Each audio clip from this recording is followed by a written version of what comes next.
के बारे में आज आप लोगों को बता रहा हूँ। वेल्डिंग करने से पहले आप लोगों को क्या क्या ध्यान रखना चाहिए, वेल्डिंग करने से पहले आप लोगों को क्या क्या ध्यान रखना चाहिए। अब मान लीजिए और गैस कटिंग करना है, ग्राइंडिंग करना है, तो क्या क्या ध्यान रखना चाहिए, इसके बारे में मैं स्पेशली ट्रेनिंग आप सभी लोगों को आज दे रहा हूँ।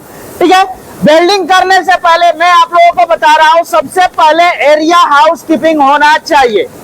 हाउसकीपिंग एरिया होना चाहिए, ये बहुत इंपॉर्टेंट है। अब पूछे क्यों इंपॉर्टेंट है? क्योंकि अगर मान लीजिए उसमें से स्पाइडर जो गिरता है, वो स्पाइडर से तुरंत आग लगने की संभावना हो सकती है, होती है ना।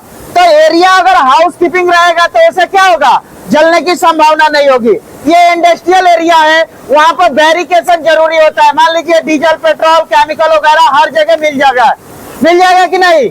कैसा जगह पर आप काम कर रहे हैं, मान लीजिए BG1 पर काम कर रहे हैं, तो वहां पर नीचे ऑक्सीजन फिलअप हो रहा है, होता है ना। तो ये सब आप लोगों को ध्यान देना है। हॉटवर्क मेन वही है जो आप लोगों को दिक्कत कर सकता है, तो उस हॉटवर्क को हमको भी करना है।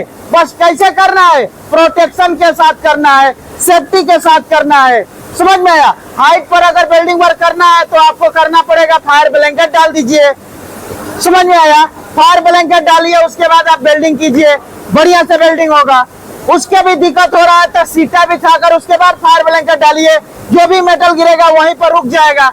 समझ में आया। ये सब आप लोगों को ध्यान में होना चाहिए। नीचे वेल्डिंग वर्क करना चाहिए, करने से पहले हाउसकीपिंग कीजिए, बैरिकेड कर दीजिए। बैरिकेड करने से क्या होगा ना, कोई भी बंदा अगर जाएगा तो उसको पता चलेगा कि यहाँ पर वर्क हो रहा है। अगर मान लीजिए बैरिकेड नहीं डालेंगे तो एक बात बताइए, ये बंदा आएगा तो इनको कैसे पता चलेगा कि यहाँ पर ये हॉट वर्क हो रहा है। तो ये बात आप लोगों को जानकारी होना चाहिए। कोई भी हॉट वर्क करिए, सबसे पहले बैरिकेड जरूरी है।